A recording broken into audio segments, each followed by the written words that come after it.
Salut à tous, je m'appelle Antoine Caron et je suis heureux de vous accueillir sur cette chaîne dédiée à la pêche. Ici, je partage des astuces sur la pêche, le choix des appâts et des leurres, et j'aide également les débutants. Abonnez-vous pour rester toujours au courant. Et maintenant, passons au sujet du Écoutez jour. cet article. La pêche entraîne. Une technique courante. La technique la plus courante pour cibler le wahoo consiste à traîner des leurres à assez haute vitesse. Cette traîne peut être réalisée avec différents leurres, poissons nageurs, leurres à jupe, ou encore en traînant des poissons morts. Les poissons nageurs pouvant pour certains descendre à plus de 12 mètres sous la surface permettront de prospecter à des profondeurs différentes. Tandis que les leurres à jupe vont créer un gros bruit et d'énormes sillages de bulles derrière le bateau pour attirer les prédateurs en surface.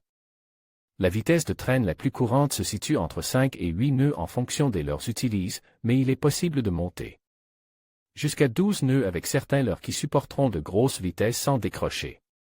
Pour ma part, je préconise de ne pas régler le frein trop fort de façon à éviter que le poisson se décroche quand il se pique sur la partie inférieure de la mâchoire qui reste fragile. La pêche au vif. Attention aux dents acérées. La wahoo se nourrissant de nombreuses espèces très variées, vous pouvez décider de tenter une pêche au vif. Pour cela, il faudra trouver quel vif présent sur votre secteur de pêche afin de cibler au mieux ses préférences alimentaires. Les bonites font un appât de choix. La vivacité et les vibrations de ce poisson en font un véritable aimant à wahoo. Mais les poissons volants, les bancs-cloches ou même les petits thons feront aussi des mets de choix.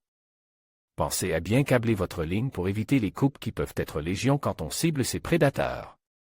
La pêche au jig, un joli challenge pour les amateurs de jigging. Le wahoo est un formidable défi.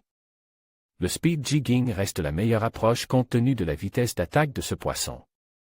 Animé de façon rapide avec des shorts jerks, l'utilisation de jig long vous permettront d'éviter de nombreuses sections de ligne. Attention, le wahoo a tendance à remonter rapidement vers la surface une fois pique, ce qui rendra le combat d'autant plus passionnant. Il vous faudra être réactif et anticiper tout changement de trajectoire.